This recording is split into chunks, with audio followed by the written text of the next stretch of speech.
This is Shelly. Welcome all of you. In this video, we will talk about a new topic of matrices, that is inverse of matrix. कैसे किसी भी matrix का inverse find out करते हैं। मैं आपको inverse तो बताऊंगी ही बताऊंगी, इसमें साथ ही साथ आपको दो तीन और टॉपिक सीखने को मिल जाएंगे। दैट इज माइनर्स कैसे फाइंड आउट करते हैं और कोफैक्टर्स कैसे फाइंड आउट करते हैं। ओके, देख लेते हैं। मैं यहाँ पर एक 3x3 ऑर्डर की मैट्रिक्स कंसीडर कर रही हूँ। इन जनरल मैट्रिक्स ले रही हूँ, एग्जांपल की भी बात करेंगे। इन जनरल मैंने कोई मैट्रिक्स ली है A11 A12 A13 A21 A22 A23 A31 A32 A33, 3 रोज है और 3 हमारे पास कॉलम्स हैं। तो किसी भी मैट्रिक्स का इनवर्स फाइंड आउट करने के लिए पहले हमें माइनर्स फाइंड आउट करनी होती है और कोफैक्टर्स फाइंड आउट करनी होती हैं। व्हाट आर द माइनर्स, कैसे माइनर्स हम निकालते हैं, देखते हैं। माइनर्स को हम एक एक एंट्रीज के कॉरस्पॉन्डिंग फाइंड आउट करते हैं। यहाँ टोटल एंट्रीज कितनी है? 9 एंट्रीज है, क्योंकि 3 रोज है और 3 ही कॉलम्स है। तो यहाँ टोटल एंट्रीज कितनी है हमारे पास में? 9 एंट्रीज है। तो 9 एंट्रीज के कॉरस्पॉन्डिंग ही हम एक एक एंट्रीज के कॉरस्पॉन्डिंग माइनर निकालते जाएंगे। लेट्स से फर्स्ट एंट्री के corresponding minor is A11। Okay, तो A11 हम कैसे फाइंड आउट करते हैं? फर्स्ट एंट्री जिस भी रो जिस कॉलम में आपके पास आ रही है, हम उस कॉलम को हाइड कर लेते हैं, जैसा कि मैंने लास्ट वीडियो में डिटरमिनेंट में भी बताया था आपको। तो A11 first row first column को हाइड किया तो मेरे पास एंट्रीज बचती हैं A22 A23 A32 A33। इसको हम डिटरमिनेंट फॉर्म में लिख लेंगे तो ये मेरे पास फर्स्ट एंट्री के कॉरस्पॉन्डिंग माइनर आ जाएगी। ओके, नेक्स्ट सेकेंड एंट्री के कॉरस्पॉन्डिंग माइनर की बात करते हैं। A12 मैंने उसको नेम दिया है क्योंकि यहाँ सेकेंड एंट्री A12 है, तो उसको बस कैपिटल में लिख लिया। तो सेकेंड एंट्री जिस कॉलम और जिस रो में आ रही है हम उसको हाइड कर लेंगे।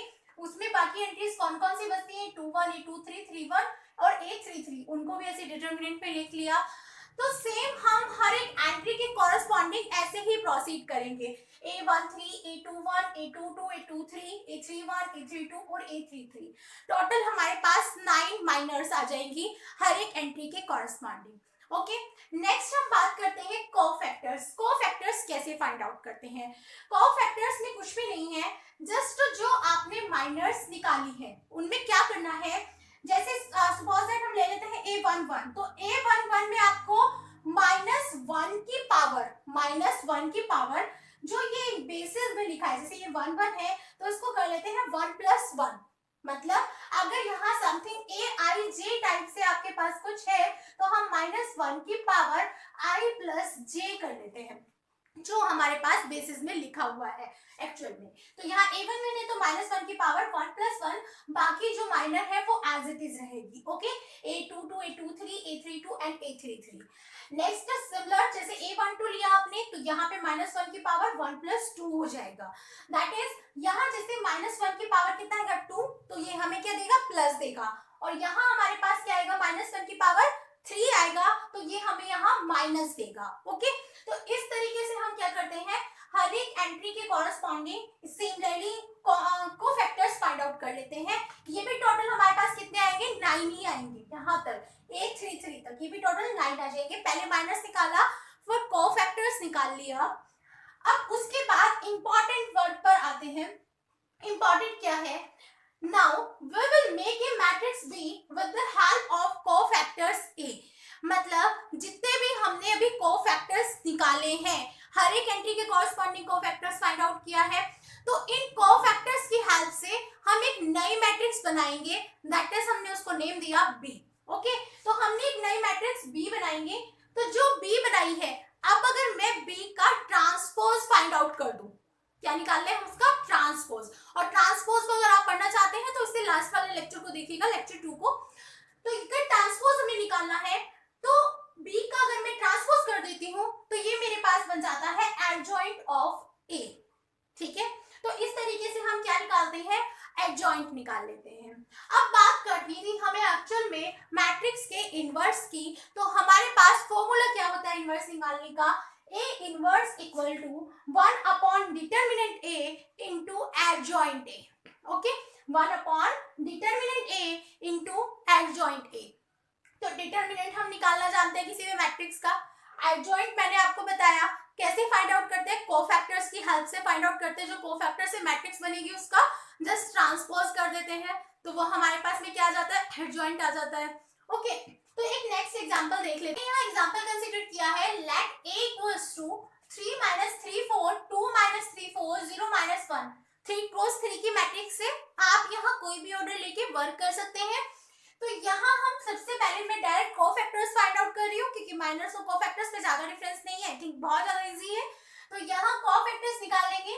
कोफैक्टर्स कैसे निकालते हैं, फर्स्ट मैं यहाँ a11 फाइंड आउट करूंगी। तो a11 मेरे पास क्या आएगा, -1 की पावर 1 + 1 और फर्स्ट एंट्री को जिस भी रो और कॉलम में आ रही है उसको हाइड किया तो हमारे पास बचता है -3 4 -1 और 1। इसको सिंप्लीफाई करेंगे तो यहाँ 1 + 1 ऐड होके 2 आएगा तो ये इवन नंबर है तो ये माइनस यहाँ से हट जाएगा मतलब प्लस हो जाएगा।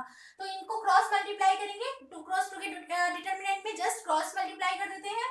तो -3 × 1 -1 × 4 तो यहाँ से क्या बना, -3 + 4 = 1। Similarly we can proceed for a12 कैसे निकालेंगे, सेकंड एंट्री को हाइड किया और -1 की पावर 1 + 2 यहाँ 1 + 2 3 आएगा तो ये हमें माइनस लेके जाएगा, 3 टाइम -1 की मल्टीप्लाई हो रही है तो माइनस आ जाएगा तो बाहर माइनस लिख लिया। और सिमिलरली ऐसे ही प्रोसीड करेंगे 2 × 1 -0 × 4 -2। तो इसी तरीके से हम सारे कोफैक्टर्स फाइंड आउट कर सकते हैं, a13 a21 a22 a23 a31 a32 a33 जैसे कि आप बोर्ड पे देख पा रहे होंगे। अब मैंने आपको क्या कहा था कि हम एक न्यू मैट्रिक्स बनाएंगे किसकी हेल्प से, कोफैक्टर्स की हेल्प से। कैसे, क्या नेम दिया है उसको, बीक बोला है हमने। हम एक यहाँ न्यू मैट्रिक्स बना रहे हैं, let's say b equals to सारी जितने भी कोफैक्टर्स आए हैं उन सारी एंट्रीज को यहाँ जस्ट हमने पुट कर दिया है। ओके, तो यहाँ जस्ट हमने यहाँ पुट किया और हमारे पास एक नई मैट्रिक्स आ गई b। अब हम b की हेल्प से क्या निकालेंगे, एडजॉइंट a। एडजॉइंट a क्या होता है, अभी बताया था आपको कि b का ट्रांसपोज होता है जस्ट। तो हमने b का ट्रांसपोज किया। ट्रांसपोज कैसे करते हैं, रोज को हमने कॉलम्स में इंटरचेंज कर लिया है तो वही हमने फर्स्ट रो को कॉलम लिख दिया 1 - 2 -2 1 - 2 -2 यहाँ फर्स्ट कॉलम बन गया। Similarly we can proceed for all rows, तो ऑल रोज को सभी को कॉलम्स में चेंज कर देगी। अब इनवर्स कैसे निकालते हैं, इनवर्स का फॉर्मूला होता है, इसका हमारे पास फॉर्मूला क्या होता है, 1/डिटरमिनेंट a × adjoint a। Adjoint a हमारे पास ये आया है, यहाँ हमें किसकी रिक्वायरमेंट है, डिटरमिनेंट ऑफ a की भी रिक्वायरमेंट है तो हम यहाँ डिटरमिनेंट a फाइंड आउट कर लेते हैं। डिटरमिनेंट a आपको सीखने के लिए आप मेरे लेक्चर 2 को देखिएगा। तो यहाँ डिटरमिनेंट कैसे निकालते हैं, first entry as it is, बाकी एंट्रीज का क्रॉस मल्टीप्लिकेशन -3 + 4, सेकंड एंट्री के कॉरेस्पॉन्डिंग माइनस का साइन आता है तो माइनस माइनस यहाँ प्लस हो जाएगा, 3 आ जाएगा। ये एंट्री को हाइड कर, इस रो और कॉलम को हाइड किया तो एंट्रीज बचती है 2 4 0 1, इनकी क्रॉस मल्टीप्लाई करेंगे तो 2 - 0 आ जाएगा। नेक्स्ट +4 लिखेंगे और ये कॉलम और रो को हाइड किया तो ये एंट्रीज बची -2 एंड -0। इसको जस्ट सिंपलीफाई किया तो हमारे पास वैल्यू आती है 1।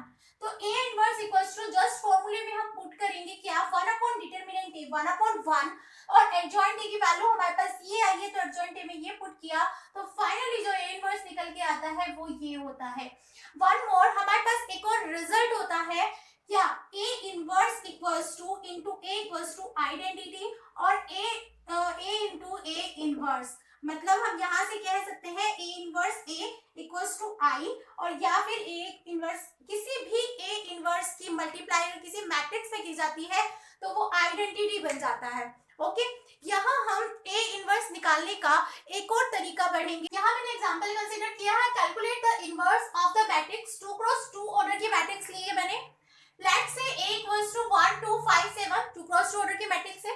किसी भी मैट्रिक्स को a equal to i a के फॉर्म में लिखा जा सकता है क्योंकि i क्या है, आइडेंटिटी मैट्रिक्स, किसी भी मैट्रिक्स से मल्टीप्लाई करें कोई इफेक्ट नहीं पड़ता है। अब मैंने यहाँ a की वैल्यू जस्ट पुट कर दी, i की वैल्यू पुट कर दी और इस a को हम एज इट इज रखेंगे।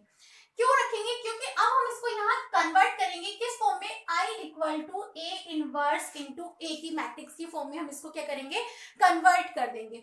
ओके, तो यहाँ हमें i बनाना है, वहां देखिए हमें यहाँ क्या बनाना है, i। आइडेंटिटी मैट्रिक्स क्या होती है, डायगोनल पर 1 1 होता है और हमारे हमारे पास नॉन डायगोनल एंट्रीज पर 0 होता है। दैट इज मुझे डायगोनल पर 1 1 बनाना है और इनको क्या करना है, मुझे 0 कर देना है। मैं किस तरीके से ऑपरेशंस अप्लाई करूंगी, मोस्टली बच्चों का डाउट यही आता है कि कैसे ऑपरेशंस लगाएं, तो ये बड़ा ध्यान से देखिएगा कंसेप्ट को। हम यहाँ क्या करेंगे, R2 को रिप्लेस कर रहे हैं R2 माइनस 5 R1 से। क्यों कर रहे हैं, अगर मैं R1 में यहाँ 5 से मल्टीप्लाई कर दूं और R2 में से उसको सब्सट्रैक्ट कर दूं तो मेरे पास ये एंट्री 0 हो जाएगी। हमें इसी को 0 करना है, यहाँ 1 1 बनाना है। तो हमें यहाँ 5 के मल्टीप्लाई करके R1 में लिखना नहीं है, ये हमारा रफ वर्क है। 5 के अगर मैं R1 में मल्टीप्लाई करूं तो क्या बनेगा, 5 10 बन जाएगा। अब R2 में से इसको सब्सट्रैक्ट करिए, 5 माइनस 5 0, 7 माइनस 10 कितना होता है, माइनस के 3, क्योंकि 10 वाला माइनस का बड़ा है तो माइनस 3 आ जाएगा। तो यहाँ अब मुझे डायगोनल पर क्या चाहिए, 1 1, तो यहाँ तो 1 है लेकिन यहाँ 1 नहीं है, तो मैं यहाँ इसको अगर माइनस 3 से डिवाइड कर दूं तो 1 बन जाएगा। तो मैंने जो सेकंड ऑपरेशन अप्लाई किया, R2 को रिप्लेस किया, R2 को डिवाइड किया माइनस 3 से, तो मेरे पास यहाँ तो 1 हो गया, लेकिन इधर कितना बन गया, 5/3 1/-3। Okay clear. सेकंड ऑपरेशन, अब मेरे पास में 2 बचता है, मुझे इसको भी क्या करना है, 0 करना है। तो क्या मैं क्या कैसे कर सकती हूँ, R1 को अगर मैं R2 में 2 से मल्टीप्लाई कर दूं और R1 को सब्सट्रैक्ट कर दूं किसमें से, 2R2 को सब्सट्रैक्ट कर दूं R1 में से, तो ये एंट्री भी क्या हो जाएगी, 0 हो जाएगी। तो मैंने वैसे ही किया, ये 0, ये क्या आया मेरे पास 0 2, तो यहाँ 1 2 में से सब्सट्रैक्ट किया, 1 माइनस 0 कितना आएगा 1, 2 माइनस 2 कितना आएगा 0 आ जाएगा। ओके, सिमिलरली हमने सेम यहाँ पे भी सेम वर्क किया, यहाँ पे कितना से इसमें 2 से मल्टीप्लाई करिएगा और उसमें से सब्सट्रैक्ट करिएगा तो ये आ जाएगा इक्वल्स टू a। अब जब हम यहाँ से इसको कंपेयर करेंगे तो ये क्या बन जाता है, I इक्वल टू कितना बन जाएगा, a इनवर्स इनटू a बन जाएगा हमारे पास में। ओके, तो यहाँ से कंपेयर करके a इनवर्स कितना निकल के आएगा, a inverse equal to -7/3 2/3 5/3 -1/3 into a है, तो a इनवर्स ये आ जाएगा। आप 1/3 कॉमन ले सकते हैं तो आपके पास a इनवर्स फाइनली ये मिल जाएगा, क्या -7 to 5 -1। तो आप चाहे तो a इनवर्स को ऐसे निकाल सकते हैं, आप चाहे तो एडजॉइंट ए वाले प्रोसेस से भी आप a इनवर्स फाइंड आउट कर सकते हैं। इस तरीके से आप a इनवर्स निकालिएगा। ओके, आप मेरे चैनल को इसको कंटिन्यूअसली पढ़ने के लिए आप चैनल पर कंटिन्यूअसली बने रहिएगा। मिलते हैं नेक्स्ट वीडियो में। ओके।